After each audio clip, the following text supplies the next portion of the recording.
আল্লাহ অবশ্যই মানুষের অন্তর থেকে জ্ঞান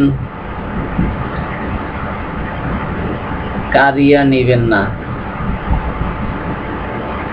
বরং তিনি জ্ঞানীদেরকে উঠাইয়া নিবেন, ফলে জ্ঞানও উঠিয়া যাইবে।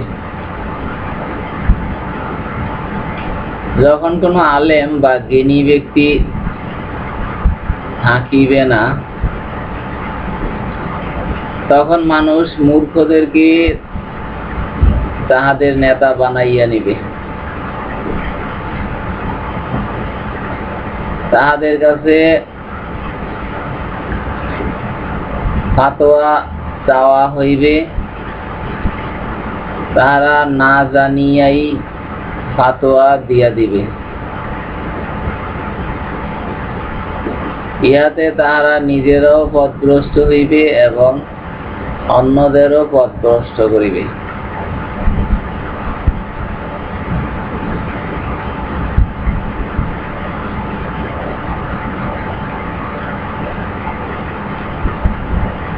আল হাদিস দারিমি শরীফ পৃষ্ঠা নাম্বার 108।